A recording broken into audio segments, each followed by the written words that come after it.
Muy buenos días. Desde la Asociación Gente para Servir, les damos la más cordial bienvenida a este tiempo devocional, Tu Palabra para encontrar el camino. Hoy es 3 de junio del 2026. Vamos a continuar con la lectura de la Biblia con el libro de Josué capítulo 19, Isaías 26 y Lucas capítulo 11.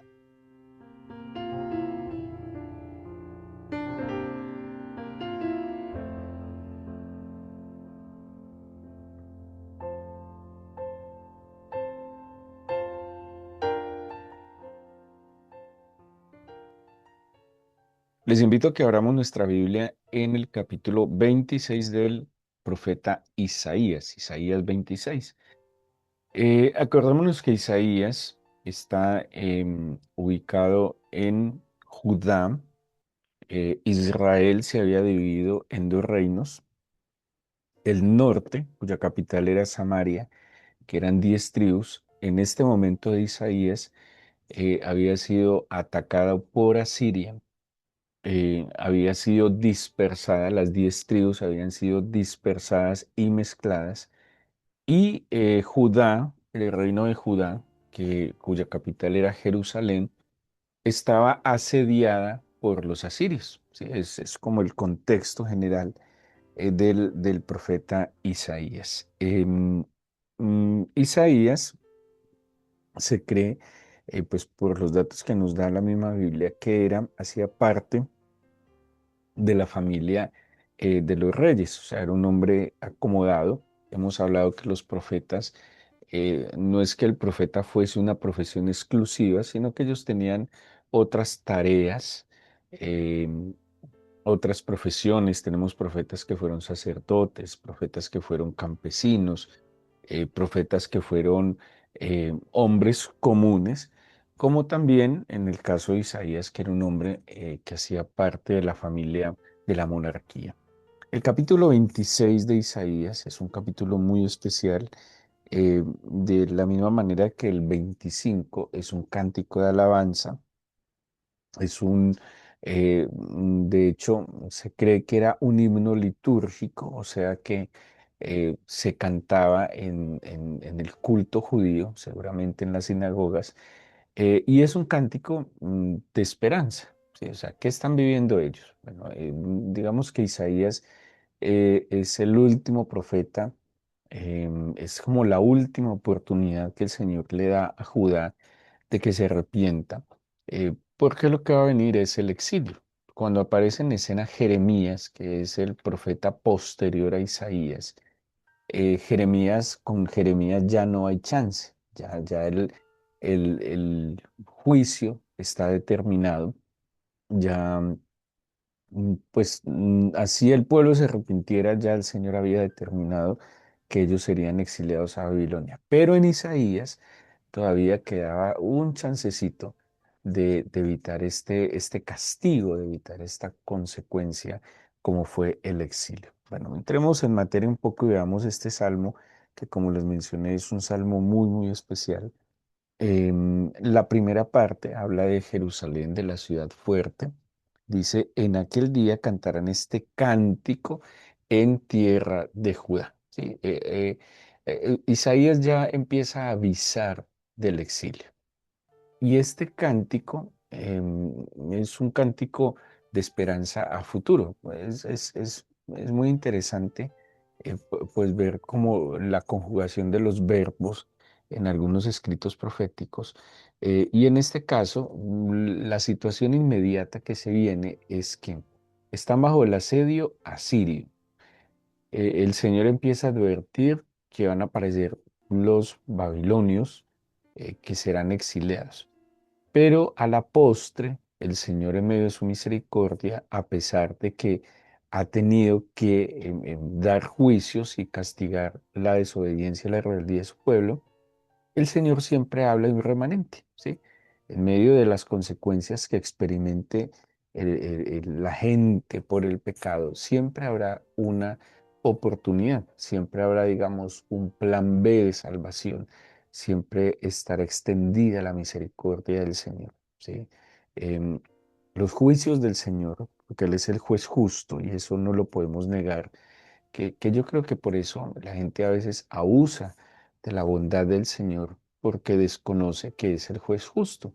Y el juez justo pues tendrá que hacer justicia, pero la base de este juez justo, además de su justicia, es el amor y la misericordia. O sea, si el Señor solo actuara en justicia, pues Dios mío, nadie podría mantenerse delante de Él, pero Él obra en justicia, en amor y en misericordia, ¿sí? Y si no fuera, pues el mismo Jeremías, a quien se le atribuye el libro de Lamentaciones, si no fuera así, él no diría, por su bondad hemos sido consumidos, porque nunca decayó su misericordia, sino que es nueva cada mañana.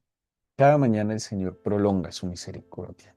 Cada mañana tenemos la oportunidad de venir al amor del Señor, pero también sabemos que el juez justo tiene todo el derecho, la autoridad también de actuar en consecuencia. Ahora, entonces, volviendo de nuevo al Salmo, habla al principio de Jerusalén, dice, fuerte ciudad tenemos, salvación puso Dios por muros y antemuro, abrid las puertas y entrará la gente justa, guardadora de verdades. Mm, Jerusalén tiene una particularidad geográfica y es que Jerusalén, en términos generales, era una ciudad segura, muy bien ubicada. Era una ciudad ubicada en una colina rodeada de unos valles y además amurallada, lo cual generaba dificultades para la conquista. No es casualidad que desde que Josué y el pueblo hebreo llegaron a la tierra de Canaán, Jerusalén no fue conquistada. ¿Quién vino a conquistar Jerusalén? David.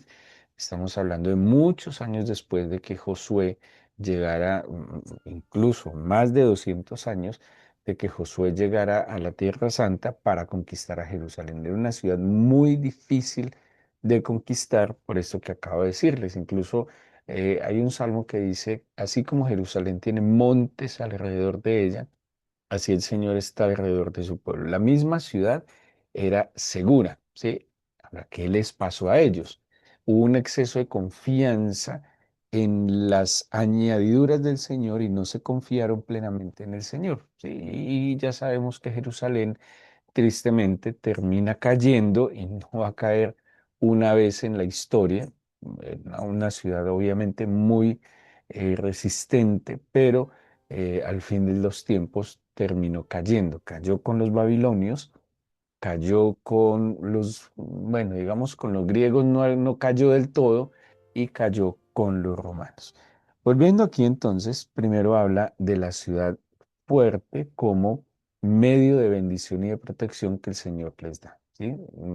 Ellos también están aquí reconociendo el favor de Dios en esta ciudad protectora. El versículo 3 al 6 va a hablar un poco de la paz, ¿sí? Y dice, tú guardarás en completa paz a aquel cuyo pensamiento en ti persevere, persevera porque en ti ha confiado. Confía en el Señor perpetuamente, porque en el Señor está la fortaleza de los siglos, porque derribó a los que moraban en lugar sublime, humilló a la ciudad exaltada, la humilló hasta la tierra y la derribó hasta el polvo. La hollará a pie, los pies del afligido, los pasos de los menesterosos. Bueno, en estos versículos nos está hablando de la paz tan necesaria. La paz que, como dice la misma escritura, sobrepasa el entendimiento. Quiere decir que la paz que el Señor provee no necesariamente depende de las condiciones que nos rodean, sino que es un estado soberano y sobrenatural del Espíritu del Señor en nosotros. Dice, sobrepasa el entendimiento. O sea, es incomprensible, es sobrenatural y tiene que ver con un estado de sosiego, de tranquilidad, en medio incluso de tormentas, de dificultades, de problemas, de desafíos, de posiblemente de injusticias, posiblemente de persecuciones, bueno, de tantas cosas que, como decimos nosotros, nos pueden quitar la paz. La paz del Señor sobrepasa el entendimiento y el Nuevo Testamento así lo dice, los guardará. Y ojo que aquí dice de la misma manera como en el libro, creo que es de los Efesios, habla de que Él guardará en completa paz. ¿A quién? Ojo con esto. A aquel cuyo pensamiento en ti persevera, porque en ti ha confiado. Así que la paz nace en la confianza, ¿sí? La paz sobrenatural, la paz que sobrepasa el entendimiento, nace en la confianza en el Señor. Y si yo confío en el Señor, pues mi pensamiento persevera en Él. Pero lamentablemente, aunque todo esto suena muy bonito, a veces en la práctica, en la, digamos, en la realidad que experimentamos, pues le damos rienda suelta a nuestros pensamientos, los cuales no perseveran en Él, sino que empiezan a perseverar en el problema, en la dificultad, en lo que me quitaron, en lo que me hicieron, o en lo que hice, o en lo que quité. Entonces empiezo a perseverar en las culpas, en los lamentos, en los miedos, en las circunstancias, y la mente empieza a llenarse de sentimientos, fruto de los pensamientos no muy buenos, ¿sí? Que generan una angustia incontrolable, ¿sí? Pero cuando yo decido confiar en el Señor y mis pensamientos perseveran en Él, ¿sí? Me centro en Él. Mire, cuando se habla de la adoración, cuando uno mira la Biblia, en los adoradores no necesariamente lo hacían en los momentos de gloria, de victoria, de éxito. La adoración surgía en los momentos, o se evidenciaba a veces de intenso dolor, de persecución, de miedo, de preocupación, ¿sí? Porque la adoración, como hemos hablado muchas veces, no se centra en lo que el Señor hace, sino en lo que el Señor es. Entonces, independientemente de que tus obras me sean favorables, yo te adoro. ¿Sí? Eso es hacer que mi pensamiento persevere en el Señor. O sea, estoy en medio de una tormenta. ¿Qué hago? Te adoro. Estoy en medio de la persecución. ¿Qué hago? Te adoro. Estoy centrando mis pensamientos en ti más allá de las circunstancias favorables o desfavorables. Ahora, ¿cuál es ese efecto? El efecto es esa paz, ¿sí? Y me guardará. Y ojo, es que la paz me guardará. Cuando alguien pierde la paz en su corazón, su cabeza se descontrola completamente. Empezamos a ir más allá de lo que deberíamos, a tomar decisiones em, apresuradas o demoradas, porque pues las decisiones se deben tomar cuando se deben tomar, pero a veces equivocadamente, al perder lucidez, o tomamos decisiones demoradas o tomamos decisiones apresuradas. Cualquiera de las dos van a traer efectos negativos. El ser oportuno, pertinente, hace parte también de esa dirección sabia que el Señor nos da. Pero ¿qué más nos dice este pasaje? Dice, confiad en el Señor perpetuamente, porque en el Señor está la fortaleza de los siglos. Entonces miren que la confianza nos lleva a que nuestros pensamientos perseveren en Él, no en el problema, no en la dificultad, no en la necesidad, y que también experimentamos que Él es nuestra fortaleza, ¿sí? Entonces, su paz, fruto de yo confiar en Él y perseverar mis pensamientos en Él, me guarda y experimento que Él es mi fortaleza. Ahora, ¿qué es una fortaleza? Una fortaleza genera protección, pero la fortaleza también hace referencia a el soporte, me sostiene. ¿Sí? Yo puedo caer muy bajo en todo el sentido de la palabra. Caer muy bajo no solo es actuar mal, caer muy bajo es que las circunstancias me llevan a una derrota. O sea, yo puedo fracasar en cosas, tener derrotas, pero Él al ser mi fortaleza, es mi soporte y si yo tengo un soporte, así haya caído por mis decisiones o circunstancias adversas, pues Él me levantará, ¿sí?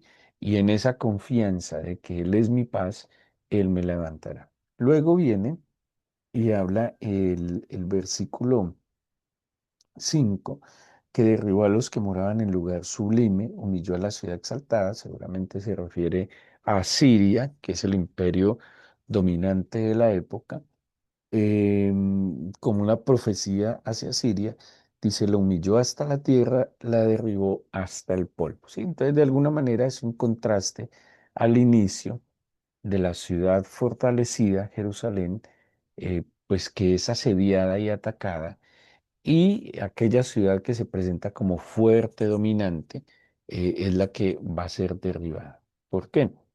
La fuerza, la fortaleza, el éxito, llamémoslo de esta manera, es el Señor, ¿sí? No es las otras condiciones, es la soberanía del Señor. Más adelante va a hablar del camino del justo, entre el versículo 7 al 9. Y dice, el camino del justo es rectitud. Tú, que eres recto, pesas el camino del justo. También en el camino de tus juicios, oh Señor, te hemos esperado. Tu nombre y tu memoria son el deseo de nuestra alma. Con mi alma te he deseado en la noche, y en tanto que dure el espíritu dentro de mí, madrugaré a buscarte, porque luego que hay juicios tuyos en la tierra, los moradores del mundo aprenden justicia. Póngale cuidado a este camino del justo. Primero, el camino del justo dice que es recto. ¿Qué es el justo?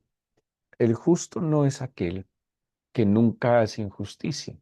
El justo es el que al encontrarse con el Señor ha sido justificado por su gracia.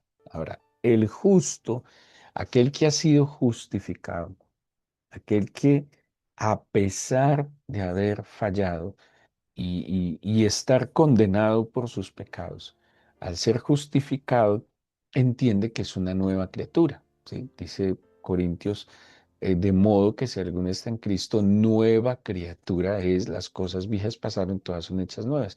Entonces, el justo no es alguien que tenga una superioridad moral sobre alguien, sino un beneficiado de la gracia divina que le ha justificado. Pero ahora como he sido justificado, se espera de mí, se demanda de mí que me comporte como aquel que está en la luz, como aquel que ha sido liberado. Entonces dice, ¿cómo es el camino del justo? Pues el camino del justo propende a la rectitud. ¿Sí? Si yo he sido perdonado, he sido liberado, he sido limpiado, he sido sanado, he sido restaurado, no tiene sentido, como advierte la Biblia, como el ejemplo del puerco o del perro que dice que vuelve al fango, que vuelve al lodo, que vuelve a su condición, ¿sí? Si yo he sido sacado del fango, del lodo, de la impureza, del pecado, de la impiedad, pues tengo que comportarme y caminar en rectitud, conforme a la obra que el Señor ha hecho en mí. Yo no puedo comportarme como el injusto, como el malvado que no tiene presente al Señor. O sea, sí puedo porque tengo libre albedrío, pero no debería. Soy una nueva criatura. Entonces dice, ese camino del justo y recto es pesado, perdón, valorado por aquel que es recto, o sea, el Señor pesa mi camino, pesa mi corazón, tiene todo el derecho a valorar su obra, mi estado. Y luego habla de esperar al Señor, ¿sí?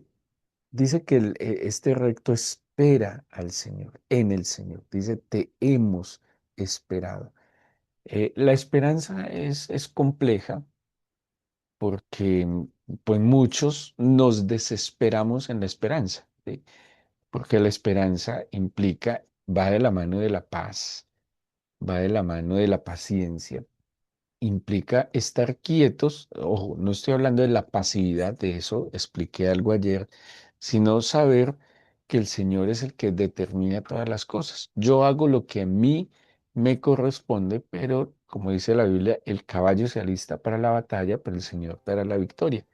Yo hago lo humanamente posible, lo que humanamente me compete. Y la esperanza es confiar en que el Señor hará lo que le corresponde a Él en su tiempo, porque los tiempos del Señor son soberanos, sin duda alguna perfectos. Entonces dice, hemos esperado en ti.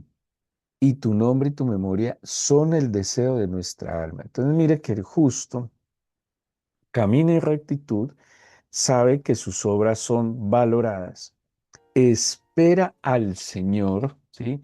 Tiene tranquilidad y sabe que el Señor tiene sus momentos, pero además tiene un deseo de su nombre y su memoria. O sea, tiene presente ese tema de nombre y memoria. Lo va a tomar más adelante también Ezequiel, cuando habla del Valle de los Huesos Secos. En Éxodo se habla del nombre y la memoria del Señor, de tener presente lo que es, quién es el Señor. Y ojo que además de desear el nombre y la memoria del Señor, mientras viva, va a tener dos acciones. El deseo del alma en las noches y la acción de buscarle en las madrugadas. ¿Sí? Es algo así como, claro, tiene sentido. Si mi pensamiento persevera en ti, ¿sí? Experimento que tu paz me guarda. Camino en la rectitud por tu gracia. Y en ese camino yo deseo tu nombre y tu memoria, pues hay un deseo profundo en mi alma que es estar contigo. Y ese deseo no lo dejo en una ilusión, sino que lo paso a una acción. ¿Cuál? Te busco cada mañana. El deseo profundo del alma se ejecuta. ¿Sí? El ser humano lo que quiere, lo que desea, lo busca. Es así de sencillo, tiene una motivación. Y él está diciendo que el deseo de su alma es estar con el Señor. Y ojo que dice, mientras viva, mientras dure el Espíritu dentro de mí, mientras mantenga ese deseo, mi acción será buscarte.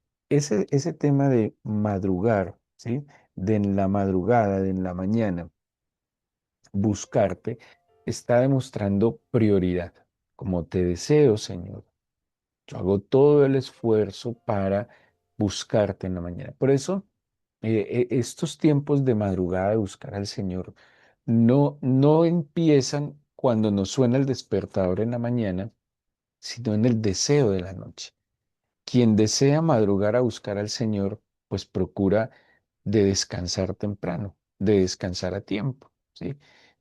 Quien desea encontrarse con el Señor en las vigilias de la mañana, pues obviamente hará todo lo pertinente para preparar ese encuentro. Ese es el deseo de aquel que camina en la rectitud del camino del justo. Luego va a comparar el camino del injusto y dice, se mostrará piedad al malvado, pero no aprenderá justicia.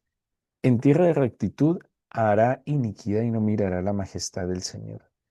Señor, tu mano está alzada, pero ellos no ven.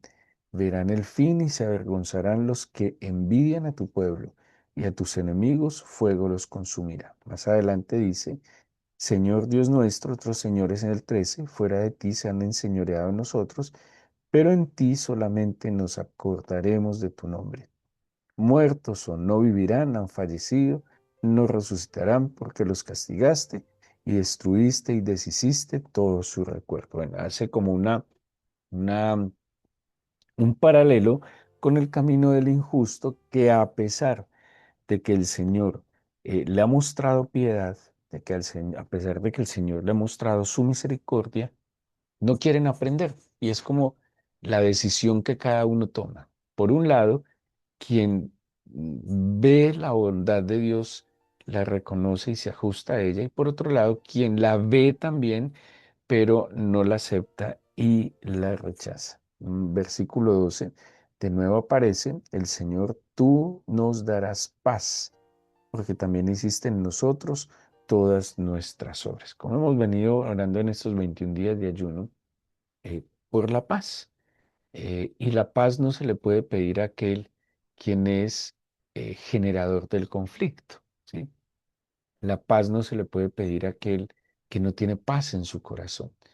La paz no se le puede pedir al violento y al corrupto. Eh, para el violento y el corrupto está, seguramente el Señor les dará la oportunidad, pero también las leyes. La paz solo proviene del príncipe de la paz. Y el príncipe de la paz es el Señor. La paz está en el corazón del Señor. Y solo aquel que tiene paz imparte paz, ¿sí? Y como le dije, la paz no necesariamente es una condición, sino más bien un estado del corazón y del espíritu. Y el Señor acá dice, nos dará paz, nos dará sanidad, nos restaurará. Bueno, sigue un poco el capítulo, el tiempo no nos da más, pero pues está claro que es un cántico de esperanza, un cántico de descanso en el saber el plan que el Señor tiene para su pueblo. Vamos a darle gracias al Señor, oremos y pidámosle que nos dé su bendición para este nuevo día. Y pidámosle, como dice el profeta Isaías, que mis pensamientos, Señor, perseveren en ti. Que mis pensamientos no perseveren más en el conflicto, en la dificultad, en la necesidad, sino que mis pensamientos trasciendan y confíen en ti. Que pueda descansar en ti, en el saber que tú nos amas, que tú eres nuestra fortaleza. Y como fortaleza, Señor, eres nuestra protección y soporte. No es fácil, Señor, cuando a veces pasa en la vida, se juntan todas las cosas. Pero, Señor, ver estas situaciones también son una oportunidad o es una oportunidad de ver tu poder, tu gloria y tu majestad. Dígale al Señor, levántate, Padre mío, te lo pido en el nombre de tu Hijo Jesucristo, en medio de esta situación, en medio de las circunstancias que vienen a quitarme la paz. Levántate soberanamente, dame, concédeme de tu espíritu. Y hoy, Señor, porque tuve el deseo anoche, he madrugado a buscarte, porque en ti hay juicios justos, porque en ti hay justicia, misericordia y por supuesto un amor eterno que nos sustenta, que nos guarda y nos protege. Te pido que cuides nuestra mente, cuida nuestros pensamientos, ayúdanos a tener una mente sana, Señor, una mente equilibrada y consciente de tu nombre y tu memoria, que siempre te tengamos a ti presente en todo. Danos tu bendición en este nuevo día, guarda nuestras entradas y nuestras salidas. Te lo pedimos, eterno Padre, en el nombre de Jesús. Amén.